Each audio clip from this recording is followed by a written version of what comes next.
ஐபிஎல்லுடைய 18வது சீசனுக்கு முன்னாடி எத்தனை வீரர்களை தக்க வைக்க வேண்டும் அப்படின்ற குறித்த அறிவிப்பை ஆகஸ்ட் இறுதியில பிசிசிஐ அறிவிக்கும் அப்படின்னு சொல்லப்பட்ட நிலையில ஒரு அணியால அதிகபட்சமாக 4 வீரர்களை மட்டுமே தக்க வைக்க வாய்ப்பு இருக்கும் அப்படின்னு பிசிசிஐ வட்டாரத்துல இருந்து தகவல் வெளியாகிருக்கு. கூடுதலாக அன்கேப்டு வீரர் இடத்தை சேர்க்கலாமா அல்லது 4 வீரருக்குள்ள இந்த அன்கேப்டு வீரர் இடத்தை சேர்க்கலாமா அப்படின்னு பிசிசிஐ ஆலோசித்துட்டும் இருக்காங்களா. மேலும் 5 வருடங்களாகவே இந்திய அணிக்கு விளையாடாத வீரரை அன்கேப்டு வீரர் அப்படின்னு அறிவிக்கலாமா என்பது குறித்து பிசிசிஐ தீவிரமாக ஆலோசிச்சுட்டும் இருக்காங்க. தோனி அவர்கள் 5 வருடங்கள் வரை இந்திய அணிக்கு விளையாடாமல் இருப்பதால 4 வீரர்களுடன் ஒரு அன்கேப்டு வீரர் இடத்துல தோனியை தக்க வைக்க முடியும். இதனிடையில ஐபிஎல் 18வது சீசனுக்கான ஏலத்திற்கு முன்னாடி தோனியை தக்க வைப்பது உறுதி அப்படின்னு சிஎஸ்கே நிர்வாகி ஒருவர் தெரிவிச்சிருந்தாரு.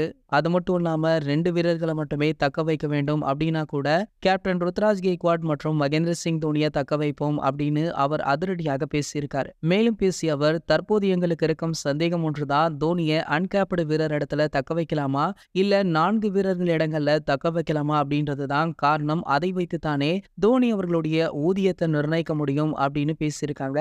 சோ இந்த விஷயம் பாத்தீங்கன்னா தலரசர்களுக்கு ஒரு மிகப்பெரிய ட்ரீட்டாக அமைஞ்சிருக்கு. சோ இதனையுமே சோஷியல் மீடியாக்கள்ல கொண்டாடிட்டு இருக்காங்க. இது போன்ற கிரிக்கெட் செய்திகளை பத்தி நீங்க உடனே தெரிஞ்சுக்க நம்மளுடைய கிரிக்கெட் நியூஸ் அப்டேட்ஸ் அப்படின்ற நம்ம சேனலை மறக்காம சப்ஸ்கிரைப் பண்ணிக்கோங்க.